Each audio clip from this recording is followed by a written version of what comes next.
ఆధ్యాత్మిక మిత్రులకు నమస్కారం.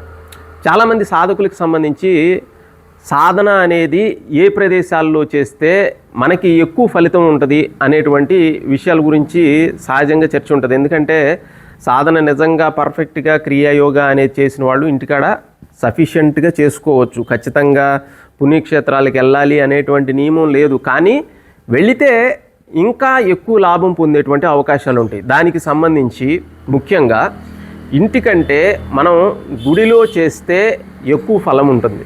ఎందుకంటే మనకి గుడిలో ఆల్రెడీ మొత్తం పాజిటివ్ ఎనర్జీస్ ఉంటాయి.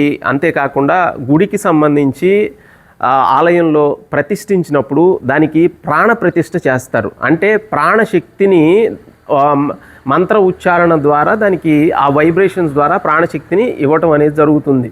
కాబట్టి ఇక్కడ అంతేకాకుండా ఎంతోమంది భక్తులు వచ్చి పూజలు చేయించుకొని చాలా విషయాలు ఉండబట్టి ఇక్కడ పాజిటివ్ వైబ్రేషన్స్ ఎక్కువగా ఉండబట్టి మనం ఇంటికంటే కూడా గుడికాడ చేసుకున్నప్పుడు సాధన అనేది ఇంకా ఎక్కువ ఫలాన్ని ఇస్తుంది. ఇంటికాడ ఒక 10% అయితే మనకి గుడిలో ఒక 100% మనం ఫలం పొందేటువంటి అవకాశం ఉంటుంది. కాబట్టి మీకు దగ్గరలో అవకాశం ఉన్నటువంటి పురాతనమైన గుళ్ళు అయితే ఇంకా చాలా మంచిది.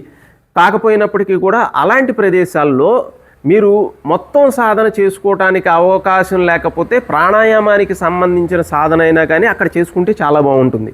అంతేకాకుండా ముఖ్యంగా మనకి ఇంకా ఎక్కువ ఫలితం ఇచ్చేటువంటిది గోశాల, తర్వాత ఇంకా దానికంటే ఎక్కువ ప్రతిఫలం ఇచ్చేది పుణ్యక్షేత్రాలు అని చెప్తారు. దాని గురించి వివరంగా మనం ఎక్కడెక్కడ చేయటం వల్ల ఎలాంటి ఉపయోగాలు ఉంటాయని మరి ఒక వీడియోలో తెలుసుకుందాం.